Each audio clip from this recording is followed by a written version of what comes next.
Kita ke nikel Konawe yang disedot hartanya oleh negara Tiongkok, yang semua ini dibuka jalan besar-besaran oleh pejabat yang ternyata ngakali pemimpin tertinggi. Hal ini sesungguhnya melanggar pasal 33 Undang-Undang Dasar. Sesungguhnya hal ini kita harus ingatkan. Kita ingatkan pelajaran bernegara agar generasi new mind faham bernegara, terutama calon pejabatnya nanti. Jangan terlalu berpolitik cara menjalankan negaranya seperti dalam 20 tahun terakhir. Dalam bernegara ada 7 panji yang harus seimbang diurusinya. 7 pilar tersebut adalah ideologi, politik, ekonomi, sosial, budaya, pertahanan, dan keamanan. Saat ini 80% adalah politik, sisanya ekonomi, sisanya lupa. Kalau boleh dipentingkan, maka sesungguhnya pertahananlah yang harus nomor 1, karena melindungi hajat hidup dan tumpah darah Indonesia itu di departemen ini, di Departemen Pertahanan. Ini kalau Menhannya dan pemimpin tertinggi mengerti bernegara ala negara superpower, maka inilah harusnya yang dikedepankan. Sayang yang sekarang belum menunjukkan hal itu. Pandemi ini masalah kesehatan, iya benar, tapi kalau melumpuhkan ekonomi dan membuat negara lain menyerang kita dengan berita-berita mengerikan tentang COVID di Indonesia, dan pemerintah saat ini tidak mengcounternya, ini menunjukkan lemahnya hubungan internasional dan pertahanan luar negeri Indonesia. Tidak ada counter propaganda di luar negerinya. Berita Indonesia demikian parahnya di luar negeri. Seakan pandemi di Indonesia itu paling parah, lebih parah dari India yang memapar hampir 30% manusia di India. Sementara di Indonesia itu hanya 10%-nya India, tapi citranya di luar negeri lebih parah. Itu saja contoh bagaimana bernegara Indonesia itu jago kandang, dan ini berbahaya. Itu nanti oleh New Mind tidak boleh terjadi lagi. Represif menekan itu jangan ke rakyat, tapi negara lain yang merugikan kita itu yang ditekan. Kembali ke negara berdaulat dan pejabatnya faham bernegara, maka setiap langkah harus menguntungkan masyarakat adalah wajib, serta melindungi tumpah darah Indonesia itu adalah wajib. Lalu kita semua tahu apa yang namanya nation interest. Setiap negara punya tujuan bernegaranya. Demikian juga negara besar seperti Tiongkok. Negara ini mau menantang Amerika sebagai New World Order, sebagai sheriffnya dunia. Di kampanyenya mereka selalu manis, tidak mau perang tapi maunya dagang. Dan ternyata dagangnya selalu menguntungkan Tiongkok lebih banyak dan mengambil bahan baku negara lain. Tetapi propagandanya manis, Tiongkok mau bantu, Tiongkok bantu. Sungguh, kalau negara mau menjadi negara superpower, maka negara tersebut harus ada yang didominasi. Makanya Tiongkok yang telah mendominasi perdagangan dunia, mendominasi distribusi dunia, mendominasi produk murah, mau mendominasi energi yang namanya baterai. Untuk mendominasi baterai, mereka perlu nikel. Untuk itu,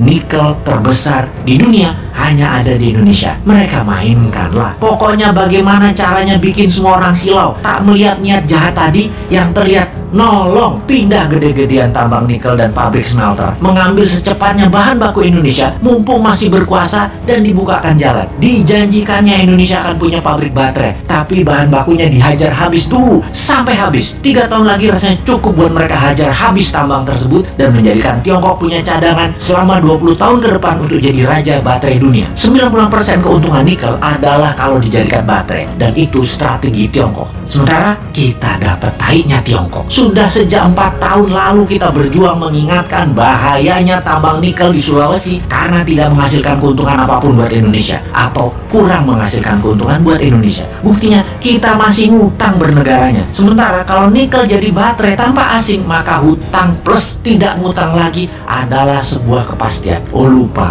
doktrin di kepala para pejabat Indonesia saat ini kan Indonesia tidak mampu berdiri sendiri tanpa asing. Wahai pejabat, realistiklah. Kalau nikel tambangnya membuat kita kaya, saat ini kita nggak ngutang lagi sekarang. Tetapi mengapa masih ngutang? Mengapa masih naikin pajak? Pejabat tertinggi, sadarlah. Pejabat-pejabat tadi berlindung di balik kebaikan Anda. Namun sesungguhnya kebijakan mereka membahayakan Indonesia, anak cucu Anda, dan anak cucu kita.